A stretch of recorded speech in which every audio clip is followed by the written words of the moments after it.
For this homework video guide, I will be starting on question 5C from section 4.1. And for question 5C, I need to find the slope of the line containing each pair of points. So I'm given 2 points, and I've gone ahead and labeled the points, and let's go ahead and find the slope. Now the slope is rise over run, and the rise is going to be a difference in the y values, so y2 minus y1 all over x2 minus x1. And what is the value of y2? Well, the value of y2 here is going to be 1. So this is going to equal to 1 minus, and then what's the value of y1? Well, the value of y1 is going to be 5. So 1 minus 5, all divided by the value of x2, which is going to be 4, minus, and then what's the value of x1? Well, the value of x1 is going to be negative 1. So I should put that in a bracket because it's negative. And then after that, we can just evaluate the numerator and the denominator. So on the numerator, 1 minus 5 is going to be negative 4. And since I have a minus and a minus here in green, that's going to be 4 plus 1 on the denominator there. So on my numerator, I have negative 4, and on my denominator, I have 4 plus 1, which is going to be 5. So my slope is negative 4 over 5. Okay, let's go ahead and move on to letter E now. So I'm given 2 coordinates there, and I've gone ahead and labeled my values there, and my slope is going to be rise over run. So rise over run is a difference in your y values. So y2 minus y1 all over x2 minus x1. All right, so what is your y2 value? So my second y value is negative 3. So let's go ahead and plug in negative 3 minus, and what is my y1 value, which is going to be negative 3 over here. So since y1 is negative, let's go ahead and put that in a bracket, negative 3, and then all divided by what's the value of x2? Well, the value of x2 is going to be 3, so 3 minus, and then what's the value of x1? Well, my value of x1 is going to be negative 3 here. So since x1 is negative 3, let's go ahead and put that in a bracket, so negative 3 there. And just like so on the numerator, I have negative 3 plus 3, and on the denominator, I have 3 plus 3. Okay, so negative 3 plus 3 is going to be 0 on the numerator, and on the bottom, I have 3 plus 3 is going to be 6, and 0 over 6 is going to be 0. So remember, if a test is out of 6, and if you get 0 questions right, then your overall percent is 0. Okay, so move on to letter G here. So I have negative 3 comma 1 and 6 comma 8. So question 5G now. So I need to find the slope between these 2 points. So remember, my slope is rise over run, which is a difference in your y values, all over a difference in your horizontal values, which is x2 minus x1. Okay, so ask yourself, what is my y2 value? My y2 value is going to be 8. So this would be 8 minus, what is my y1 value? My y1 value is going to be 1, so 8 minus 1 divided by, now what is my second x2 value, or my second x value? Well, my second x value is going to be 6. So 6 minus, and what is my first x value? My first x value is going to be negative 3. So since negative 3, since I have a negative value for x1, let's put that in brackets there, so negative 3. All right, so this shouldn't be too bad to compute. 8 minus 1 is going to be 7. And on the bottom here, I have 6 plus 3. All right, so a negative gives you a positive there. So my final answer is 7 over 9. So my slope is 7 over 9. Okay, great. Let's move on to letter I here. Okay, so I have these 2 points here, and let's go ahead and find the slope. And a slope is rise over run. So the rise is a difference in your y values, and the run is a difference in your x values. Okay, so what is your second y value here? So my second y value here is going to be 2. Minus, and what is my first y1 value? My first y1 value is going to be 0, so it's going to be 2 minus 0, all divided by, now what is my second x value? That's going to be negative 4. So this will be negative 4 there, minus, and then what is my first x value? And that's going to be negative 4. So since x1 has a value of negative 4, let's put that in brackets. Any negative numbers we should always put in brackets. So my numerator is going to be 2 minus 0, which is going to be 2. And my denominator is going to be negative 4 plus 4. And remember, two negative signs gives you a positive. So 2 on my numerator, and then -4 plus 4 is going to be 0. So if you get 2 divided by 0, this is your undefined situation, because you can't divide any number by 0. When you have an undefined situation, that means you're dealing with a vertical line, right? So you have a vertical line for that graph. Okay, let's go on to letter K here, and I like letter K because we're given fractions here. So let's go ahead and find the slope here. So my slope is rise over run, and my rise is a difference in the y values divided by the run, which is a difference in the x values.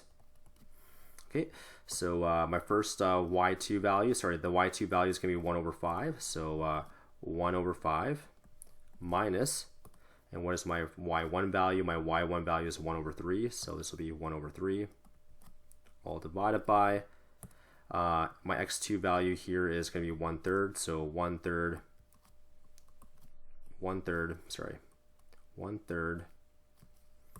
oh, I can't get my 3 here, so 1/3 minus 1/2. Okay, so I have a fraction divided by a fraction, right? Okay, so what I'm going to do here first is I'm going to do my calculations over here on the side here. I have 1 over 5 minus 1 over 3, right? Now you can get yourself a common denominator, but what I like to do here is I like to take my bottom 3 here, and I'm going to multiply that with my numerator over here. So 3 times 1 is going to be 3, and then 5 times 1 is going to be 5. So 3 minus 5, and then I'm going to multiply my denominators there. So 5 times 3 is going to be 15. So this is a nice quick way to do fraction calculations here. So 3 minus 5 is going to be -2, and 15 is going to be on my bottom. Okay, so what that means here on my numerator here, I have -2 over 15. So that's a nice little quick way to subtract fractions there. And if I take this expression over here, this 1 over 3 minus 1/2, let's go ahead and figure out that really quickly here. So I can do a 2 times 1, which is 2, and then 3 times 1, which is 3, so minus 3, and then 3 times 2 is going to be 6. So 2 minus 3 is going to be -1 divided by 6. So I'm going to put my -1 over 6 over there. Great. So I have -2 over 15 divided by -1 over 6. Now this is the same thing as -2 over 15, and I have this divide sign here, so that's going to be divide by -1 over 6. Now when we're dividing two fractions, I can change the division sign to multiplication by flipping this fraction, so that's going to be -6 over 1, and then I can keep this fraction the same, which is -2 over 15. Okay, let's go ahead and figure this out. I have two negative signs, so my final answer will be positive. 2 times 6 is going to be 12, and 15 times 1 is 15. And if I go ahead and reduce this fraction here by dividing the top and bottom by 3, I get 4 over 5. So 4 over 5 is my final slope for letter K there. All right, so that's a great question there. Okay, let's move on to question number 6. Arrange the slopes from flattest to steepest. Okay, so steep means your slope is pretty high like that. If you have a flat slope, that means you have a kind of a flat line. So that's the general image of a flat slope and a steep slope. And when you're given a steepest slope, this means you have a high value, a high slope value. So your slope is very high. And if you have a flat slope, that means your slope value is very small. Okay, so basically what you're doing is you're arranging the numbers from least to greatest. So flattest to steepest means small to high, which is the same thing as arranging the numbers from least to greatest. Okay, so don't worry about, I know some of the numbers are negative here and the other two numbers are positive. Don't worry about the positive or negative signs. You're just worried about the numerical value. So this has a numerical value of 1. 4 over 5, if you want to go to your calculator, 4 over 5 is really 80%, which is 0.8. 5 over 4 is actually 1.25. And finally, if you go and calculate 5 over 6, that's going to be about 0.83. Okay, so which of these 4 orange numbers is the smallest? Okay, so I think this is the smallest value right here, 0.8. So 4 over 5 is the flattest slope. And then 0.83 is the next smallest number, which is going to be 5 over 6. So 5 over 6 is bigger than 4 over 5. We're arranging from least to greatest. And then we're getting to the bigger numbers now. So what's the next biggest number? The next biggest number is going to be the 1. So that's being represented by -1. So -1 there. And this 1.25 is the biggest. So that's being represented by the slope of -5 over 4. So that's how you can arrange the slopes from least to greatest, which is the same thing as flattest to steepest. Okay, let's move on to letter D. I see the word undefined. Undefined means you have a vertical slope there, so a vertical line, and that means that is very steep. So this has the highest value there. 3 over 2 is really 1.5. 0 is 0, and then if you think about 4 divided by 3, that has a value of 1.3. All right. So which one of these numbers is the smallest? Well, 0 is the smallest, so 0 is the steepest. And then which is the next biggest number? Well, that's going to be 1 over 3, and that's represented by 4/3. And then 1.5 is the next biggest, and that's represented by -3 over 2. And finally, this undefined situation is your highest value because it has a vertical line, and a vertical line is very steep. And that's how you can arrange the slopes from flattest to steepest. Okay, let's move on to a few more of these problems here. Question number 8. In calculating the slope between 7, 3 and 1, 2, one student calculated 3 over 2, so 3 minus 2, so 3 minus 2, sorry, not 3 over 2, 3 minus 2, divided by 7 minus 1. Okay, and then another student calculated 2 minus 3, so 2 minus 3 divided by 1 minus 7. So are they both correct? Why or why not? Okay, well, let's go ahead and calculate the first slope, which is 3 minus 2 over 7 minus 1. So this is 1 over 6. And then let's go ahead and calculate the second slope, which is 2 minus 3, which is -1, all over 1 minus 7, which is -6. Okay, so if I go ahead and over here you have two negative signs, so this will be 1 over 6. And as you can see, both answers have a slope of 1 over 6, so both students are correct. All right, so basically the order doesn't really matter. So if I have 3 minus 2 and 2 minus 3, clearly the numbers are reversed. As long as you reverse the bottom numbers as well, then you should always get the same value. So the order doesn't matter. So in class, students are always asking, which is x1, which is x2? Does the order matter? It doesn't. It doesn't matter which is x1 or x2 as long as you're consistent and you match up the correct values for your other variables as well. And if you do that correctly, then you will always get the right answer there. Okay, so if you switch the top, but if you switch the bottom as well, then you'll get the same answer as this first guy right here. Okay, let's move on to question number 10 here. So I've gone ahead and kind of labeled some of the points here. So determine whether the 3 points all lie on the same line. Okay, so I kind of sketched the 3 points, and just by looking at my line, and if I draw a line here, it does look like all 3 points lie on the same line from my sketch. But we should also verify this using the concept of a slope. Now, I'm not going to use the slope formula, which was from question number 5. I'm just going to think about this logically. Now, if I look at this point, -2, -1, and 0, 4, if I go ahead and draw a triangle, what is the vertical distance there? Well, I'm going from -1 to 4, right? So from -1 to 4, that's the distance of 5. And then what is my horizontal distance? Well, I'm going from -2 all the way to 0, so that's a horizontal distance of 2. All right, so my slope there between 0, 4 and -2, -1, the slope is going to be rise over run, which is 5 over 2. Okay, so this purple line right here has a slope of 5 over 2. Okay, that's great. And then let's go ahead and figure out the slope over here, in this green region right here. So if I go ahead and draw another triangle here, what's my horizontal distance? Well, I'm going from a 0 to a 2 now, so the horizontal distance between 0 and 2 is going to be 2. And what is the vertical distance between 4 and 9? Well, to go from 4 to a 9, I need to add 5, so my vertical distance is 5.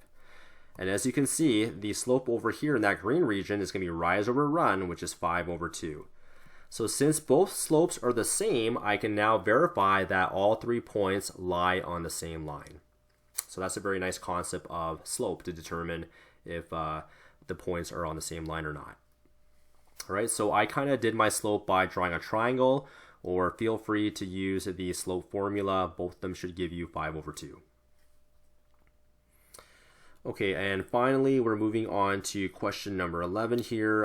It's a word problem where we're given some data and we need to graph the points here. A car was purchased for $40,000.